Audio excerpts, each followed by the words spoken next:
Greetings to all of you joining us this morning. Steve and I are very happy to be talking with you from our garden here from Metchosin in the Souk watershed. We would like to acknowledge that this land where we stand is on Chianu territory.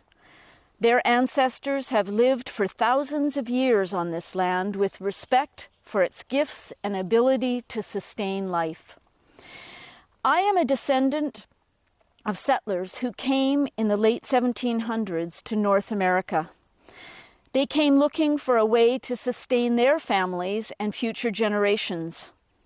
They were part of the colonization of this land and its first peoples. I am sorry for the trauma and hurt my ancestors and I have been part of against Indigenous people, and I am grateful for the generosity of the Indigenous people from whom I have received teachings. Indigenous people have lived on these lands and near these waters for tens of thousands of years, and did so with respect and in a deep spiritual relationship with the living world around them. One of the learnings I take from both Indigenous people and from the prophets is to be in awe of and show respect for the wonder of creation. Our garden, or any green space, small or large, is such a place to experience awe and wonder. I hope that you might get a chance this week to be in nature with a tree or a plant, in a forest, at the park, by a beach, in your yard, or on a balcony. The scripture story today was about Jonah, who is one of the 12 minor prophets of the Old Testament. I enjoy the stories of the Bible prophets because they come across like real people I can relate to. They were people attentive to the times in which they lived, and they struggled with what they saw going on around them, just like you and I might today. Sometimes the complexities and injustices of our present-day world weigh me down, and they don't leave me feeling much room for hope. What kind of world am I leaving for future generations? The prophets challenged the status quo of their times to seek a more just, caring, and equitable world. They were truth-tellers who spoke with clarity about the visions they had of a better world, one of justice and well-being for everyone. I believe they wanted to inspire others around them to work towards this more just world right away. They saw this as God's world, and therefore a place that should reflect God's love for all creation, and they acted in a way that inspired hope for future generations. Jonah sounded like he was a peaceful, spiritual, and faithful person who listened and was attentive. From the story, you would think that he had a direct line of communication with God. Did Jonah have a regular practice of meditation and prayer that nurtured this ability to be in touch with the spiritual realm? I don't know. Did Jonah find himself talking to God when he was out walking or working in the fields and had time to think? Maybe. Jonah did not have an easy time of it. First, he was sent by God on a journey that lands him in a whale's belly, then a mission to a foreign city. God is with him the whole way. We do know from the story that Jonah was prepared to do God's will and go and tell the people of Nineveh to change their ways. But he also has a grudge against them and wanted to see them punished for living in ways that were not as God would have them live. Punished even if they changed their ways and began to see things differently. So part of the story of Jonah is about Jonah learning compassion and humility at the same time as being given a second chance. I could put myself in these same shoes. I wonder if Indigenous people might say that Jonah was learning how to walk in a good way on earth. In the United Church, this time of year is marked by the season of creation. And so, Kairos, which is an ecumenical, faith-based organization that we in the United Church are part of, has focused its attention on promoting 30 days for climate action during the month of September. Like with some of our Lenten actions over the years, I appreciate that each day I have something to read, an action to take or think about, and I can check it off, actually or mentally. Check it out on our First Met website.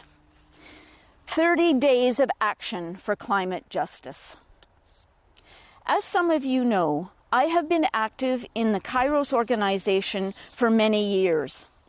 I feel like it has given me a place to take action and put into action the core teachings of Jesus, those of love and justice. The mission statement for Kairos says it is an organization that is inspired by prophetic witness, lived out by courageous people like Jonah from biblical times right up to our own times. That it seeks to be a bold voice for witness and a common faithful movement for change.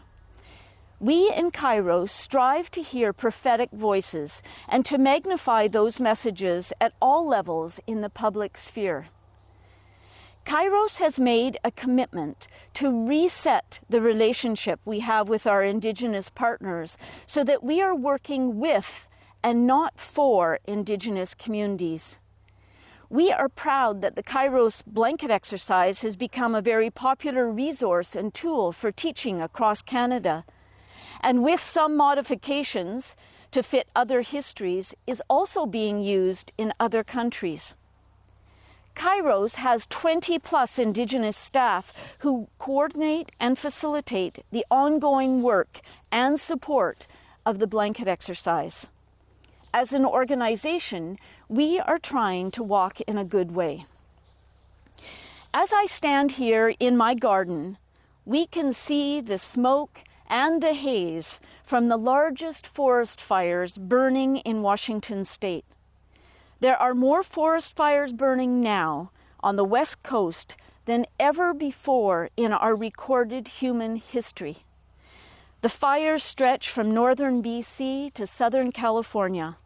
The loss of life and human habitat has been immense and devastating. Less mentioned is the loss of wildlife habitat. Climate emergencies, species extinction, and biodiversity loss, poverty, and inequality are all things that have me worried daily.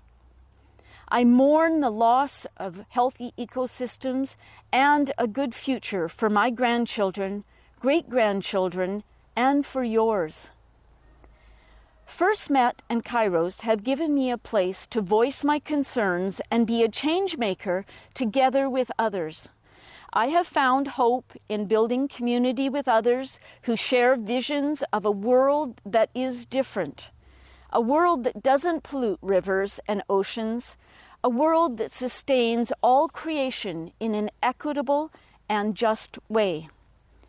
Kairos and my church community has helped me try harder as a human to walk in a good way on this earth. We are fortunate to live here on this beautiful, rugged West Coast, and it is relatively easy to see the eagles, ravens, wildflowers, beaches, or forests if you want to. Why, we can even occasionally see the whales, if you are lucky. One of the people I admire and respect for her work on this coast, like Jonah, has a whale story of her own. Have you heard of Alexandra Morton? She's a biologist who has done a huge amount of the research available on orca whales. She now studies salmon, but she started off as a young biologist working with whales in an aquarium in California. One of the whales died, When one of the whales died, she noticed that the other whales all seemed to exhibit a behavior that was like they were mourning the deceased one. Do you remember the photograph of a couple of years ago when another whale carried her deceased calf around with her for 2 weeks before finally letting it go? Well, her paying attention to these aquarium whales led Alexandra to wonder more about the whales and their families. Where were the remainder of this now deceased whale's family? Where was their home territory? This line of questions led her to the Broughton Archipelago waters just up our coast on the Inside Passage, where she studied first the whales for decades and then began to focus on the whales' primary food, salmon. Her research has led her to actively fight against ocean-based fish farming that she has found create toxic environments for the natural wild salmon. I am so grateful to people like Alexandra Morton and other scientists who are paying close attention to creation. She has been and continues to be a strong, bold, prophetic voice for healthier and more sustainable policies for the wild salmon, the whales, and other creatures. Creatures like the whales and the salmon need us to be living in a good way on this earth, so that they too are able to survive. We are all part of creation and cannot live apart from it. Helen Knott, a young Indigenous award-winning writer of a book published last year called In My Own Moccasins, is Denisa Cree from the Peace River watershed area of northeastern BC. She has worked for years, along with many people, to stop the Site C Dam from being built. This dam will flood much of the remaining lands of Helen's home territory. Colonization continues. Kairos has supported Helen as a woman of courage to amplify her voice and her story to give others who are land and water defenders a chance to speak up as well. We learn from the witness and bold voices of people like Alexandra and Helen. Kairos works in areas that promotes ecological justice both here in Canada and in areas where we support our global partners. Over the past few months, I have followed a Kairos friend from the Philippines, Vernie, as she posts photos of local native foods that are rich in protein and vitamins and that are in danger of being lost to prepackaged foods from cities and corporations far away. I love how she makes very simple foods gourmet and mouth-watering. She is trying to help her neighbors see that it is much cheaper and doesn't create any garbage if they just continue to use the locally farmed available foods. She is using global communication tools to advocate strongly for local food. Vernie is from the Northern Cordillera region of the Philippines, and Kairos has partnered with her and an alliance of Indigenous women's organizations. One of the many projects they have is developing more sustainable agricultural methods for farming. Our support gives courage to these women, like Vernie, to improve their living conditions for themselves, their communities, and future generations. They do their work in the face of harsh and often violent actions taken by their government against Indigenous people in the Philippines. These COVID pandemic times has meant so many devastating things for people around the planet. But at the same time, it seems that this pause in time has also been a Kairos time, or a time of seeing important things about how we are living in a new and somewhat clearer way. Some have said it is like a veil has been drawn back to expose what we refused to see earlier. I hope that is so. I think that people have had a chance to see how important access to local foods and supplies are, how important healthcare systems are, and how essential it is to have access to clean water. The importance of income support and housing, the need to address inequality and justice for all. Whether we all agree or not, I would say that one of the things that could be seen before COVID, but really can be seen now, is that we are not acting fast enough or taking seriously the climate emergency that we have nationally and locally declared that we are in. We are on a devastating path. This is not just about a virus that will pass and then everything will go back to normal. Normal, it turns out, was not working for the planet or most humans. So there is no need to go back to it. Democracy needs everyone to take part and make it work well. Climate change will need every nation to actively make changes to our carbon emissions. Each and every one of us, no matter how young or old, are being called by creation now to act. This is not a job just for the youth of today. Our future generations will want to know why it took us so long to act, but let's not let them say we didn't act at all. The Governor of California just acknowledged that the present fires are due to climate change. With recognition can come action. On September 11th, our provincial government announced deferred logging of 353,000 hectares of old-growth forest. This is a good first step to protect biodiversity while we still can. And the Prime Minister says that the next sitting of Parliament will focus on a just recovery.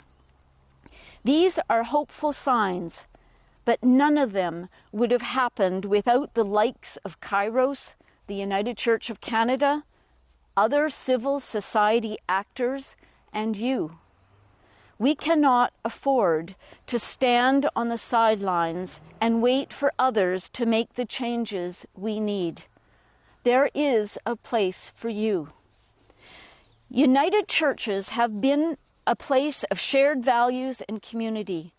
Our history has shown that we have stood for better working conditions, gender equity, elimination of poverty, human rights, mining justice, and much more. Yes, our congregations are smaller than in past, but I believe we have so much more to offer our world. And we are being called to stand up with others to be prophets like Jonah, Alexandra, Helen, and Vernie, to act boldly and with compassion. For the time is now. We are standing on sacred grounds, and they need our respect. May it be so.